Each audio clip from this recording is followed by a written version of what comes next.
Hey, I wanted to make a video talking about my own confusion learning to build multi-segment envelopes using Mutable Instruments Stages module.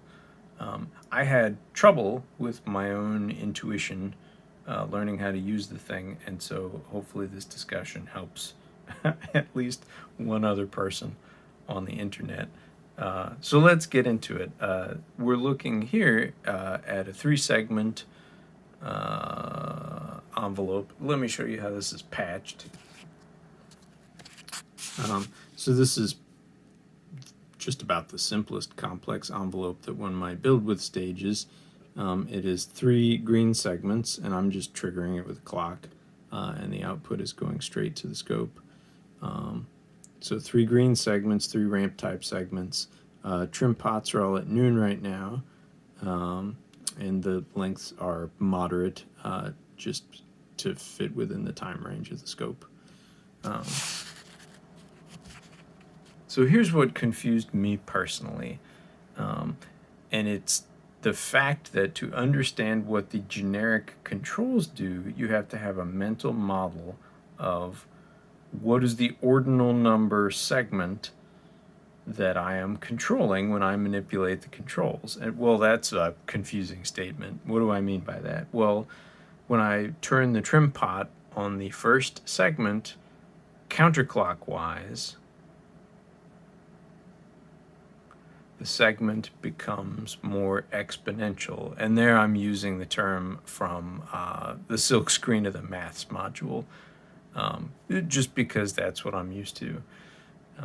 So the envelope becomes what I personally think of as concave, or it bellies downwards. If I take the trim pot on the third segment and turn it the same direction, at least according to my mental model or my intuition, the opposite happens. So I turned it the same direction. I turned both knobs counterclockwise. But now I think of the third segment here as logarithmic, at least according to the maths labeling, or I think of it as convex or bellied upwards. So to be clear, the confusion is my own. This is all perfectly well explained in the stages documentation. And the way it's explained is that turning the trim pots to the left counterclockwise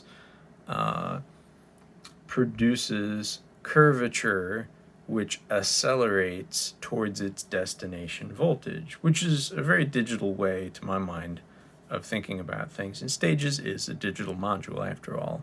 So what does accelerates to its destination voltage mean? Well, we're moving, let me make this a little more pronounced.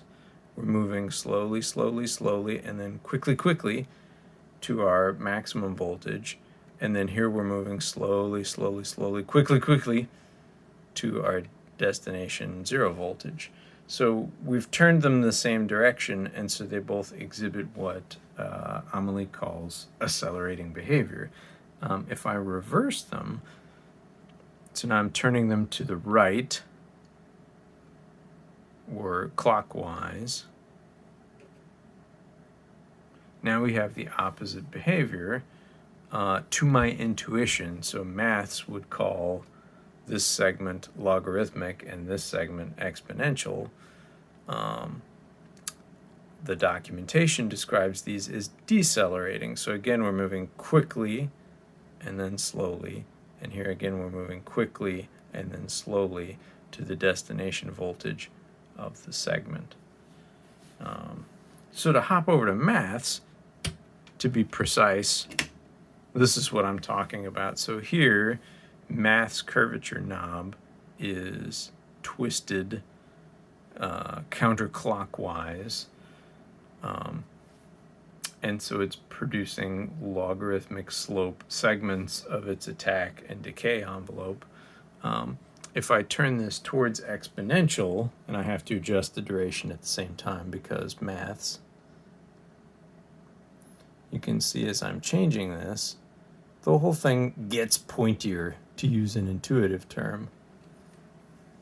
So now the control for the curvature is turned clockwise. We passed quickly through linear. And so I suppose that's where my intuition was wrong. I think of the knob, on the maths faceplate, the knob is labeled logarithmic and exponential. I think of it as fat and pointy, which is not particularly correct or incorrect, but it was certainly not a useful mental model to apply to stages. So then hopping back to stages, the final thing that was totally confusing for me until I hooked the sucker up to a scope, let's lengthen that second center segment, is that the trim pot on the center segment has nothing to do with the curvature. So if I turn it clockwise to its extreme, it has no change in voltage. If I turn it counterclockwise to its extreme, it has 100% change in voltage. If I turn it to 12 o'clock, the neutral position, it has a 50% change in voltage. So the trim pot, you can see the segment of the envelope is linear at all values of the trim pot. So it's going to be linear no matter what. What the trim pot is affecting is the destination voltage. So we're always starting at 100% voltage. Here we're at 50% voltage. Here we're at 75% voltage. Here we're at 25% voltage. That's wild, because then when I'm looking at the module, let's go back to look at the module. I have 3 totally generic unlabeled trim pots. I have to remember, okay, I have patched a cable into jack number 4 of the gate jacks. So now that engages these 3 segments in the complex envelope. This one, when I turn it this way, makes the envelope pointy at the beginning. This one, when I turn it this way, makes the envelope linearly slope sharply. And this one, when I turn it this way, makes the 3rd segment fat or slope slowly. And so not only do the 3 trim pots do 3 totally different things, I have to have a mental model of the whole front panel of stages and understand when I'm, performance controlling these, like, okay, I'm reaching for the first one of these 3, which together make up a complete envelope. And the fact that this is the first one means this trim pot does first segment things.